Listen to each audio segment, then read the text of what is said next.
C'est le livret dans les pas d'Antoine Westermann qui réunit l'auteur Éric Jeunté au chef cuisinier à la table du restaurant Coq et Fils à Paris, scène des photographies.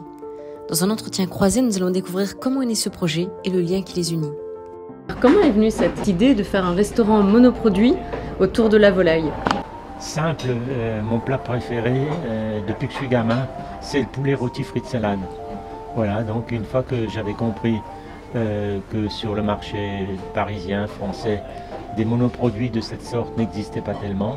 La volaille, c'est ce qu'il y a de mieux au monde quand on a envie de partager avec les copains et de manger quelque chose de savoureux. Éric, c'est ton premier livre de photographie? Des livres de texte et de photos.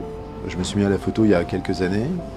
Et comme ici, c'est un petit peu la cantine parisienne, et ben, j'ai commencé à en faire des photos ici. Puis à un moment, on s'est dit qu'elles n'étaient pas trop mal, mes photos. Et on s'est dit qu'on pourrait en faire un livre. L'idée a germé. Et puis j'ai écrit des textes. Et voilà, on a publié un livre dans les pas d'Antoine Westermann. Voilà, c'est ici. Et je suis très fier de cet objet. Parce que c'est une histoire d'amitié surtout. C'est vraiment l'amitié qu'on se connaît depuis 20 ans avec Antoine. Et voilà, j'ai l'habitude de goûter sa cuisine à la fois chez lui, en privé, mais aussi dans ses restaurants depuis très longtemps. Et je me régale à chaque fois et j'espère que ça se sent dans les photos et dans les textes surtout que j'ai écrits à cette occasion. C'est un livre sur votre restaurant, mais un livre sans recette. Donc pour un chef cuisinier, c'est un petit peu un livre atypique. J'adore sa manière d'écrire. C'est tout simple, quand quelque chose est beau, on a envie de l'avoir à la maison, donc j'ai décidé non seulement de l'avoir chez moi, ce livre, mais de l'avoir à la disposition de mes clients. Et encore une fois, c'est l'amitié qui nous lie dans ce bouquin. C'est pas les recettes, les livres de recettes, on en a à tous les coins de rue et c'est très bien comme ça. Mais avoir un petit livret, comme je l'appelle, à disposition de gens qui ne connaissent pas Éric, mais qui vont le découvrir, qui vont découvrir l'homme. Moi, je suis très heureux qu'il puisse trôner ici, au sommet de Montmartre. Cette explication dans le texte, Éric, je suis le pas d'Antoine, je me fonds dedans comme dans les pas d'un père, dans les pas de l'élégance. Oui, c'est très beau, mais c'est de toi. C'est un peu de la poésie en fait, c'est ma poésie. Je me suis fondu dans les pas d'Antoine, comme dans les pas d'un père, oui, parce que c'est une figure paternelle, Antoine, pour moi. Et Antoine, c'est quelqu'un qui est un peu un guide en fait, pour moi. C'est quelqu'un d'important pour moi. Et l'élégance, parce que oui, ce que j'écris dans le livre, c'est que Antoine, c'est un homme qui sauve les hommes, qui sauve la réputation des hommes dans ce sens-là. C'est-à-dire que voilà, c'est un homme qui est élégant. Alors après, on peut mettre ce qu'on veut derrière ce mot-là, mais pour moi, voilà, c'est l'élégance même. Et c'est pour ça que c'est à la fois un guide et un modèle pour moi. Et donc, je me suis fondu dans ses pas pour essayer d'être à la hauteur d'Antoine et que ce livre soit à la hauteur de son parcours, de l'homme qu'il est, de ce qu'il a fait dans sa vie. J'ai fait beaucoup de comparaisons avec le football parce qu'il a eu 3 étoiles dans sa vie. C'est comme si un footballeur gagnait la Coupe du Monde quand même d'avoir 3 étoiles. Donc il a gagné la Coupe du Monde. J'aurais rêvé de gagner la Coupe du Monde de foot. Je crois que lui aussi. Mais lui, il a gagné sa Coupe du Monde. Et c'est ses 3 étoiles. C'est joliment dit.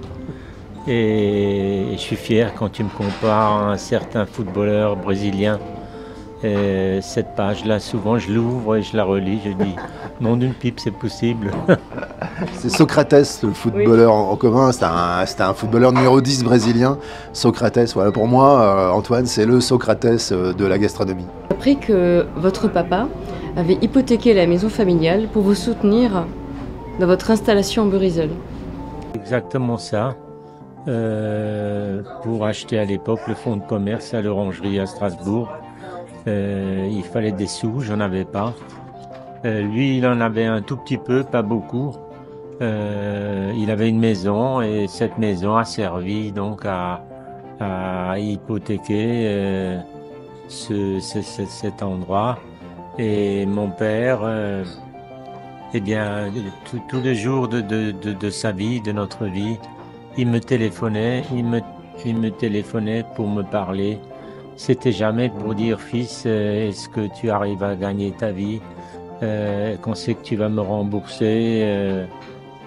C'était jamais ça, c'était toujours que du bonheur. Je suis heureux que tu sois là, formidable. Montre à tout le monde que tu sais cuisiner. C'était son truc. Il fallait quelque part que son remerciement, c'était ça. Montre-leur que tu sais faire la cuisine. Bon, je crois qu'il doit être fier de toi, où qu'il se trouve, forcément, oui, tu leur as montré, à mon avis, au-delà même de ses espérances à lui. Excuse-moi, j'ai pensé à mon père, j'ai les larmes aux yeux. C'est normal, c'est normal. À la fin, tu dis, c'est très fort, hein. Je suis Antoine. Tu vas me dire si c'est le verbe suivre ou le verbe être. Je suis le fils, le coq, un instant, le temps d'une série de photos.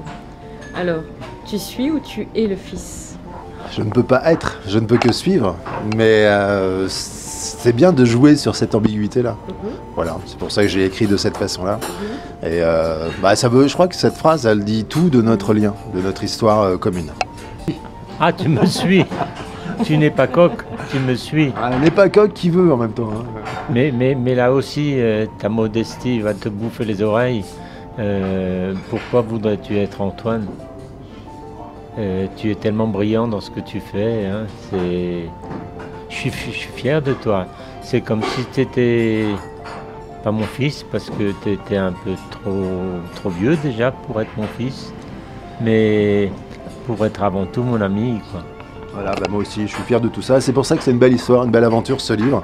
Et c'est pour ça qu'on est super fiers tous les deux d'avoir réalisé cet objet, quoi. C'est un bel objet. Alors évidemment, ce livre, il est en vente en librairie en Alsace, parce que Antoine est alsacien, que j'y vis une grande partie de ma vie. Et aussi ici, au Coq et Fils, à Montmartre, évidemment. Et on peut le trouver en français et en anglais. Et c'est ça qui est bien, parce qu'il y a beaucoup d'Américains qui viennent, beaucoup d'étrangers qui fréquentent ce lieu, et donc il est traduit en anglais. Voilà. Donc au Coq et Fils ici, rue Le Pic, vous montez tout en haut de la rue Le Pic, et vous trouvez le restaurant Le Coq et Fils, et ce magnifique livre qu'il faut absolument vous procurer. Vous venez dîner, vous venez déjeuner, et après vous repartez avec le livre, évidemment. On est d'accord? Comme les Américains, en croyant que tu leur offres.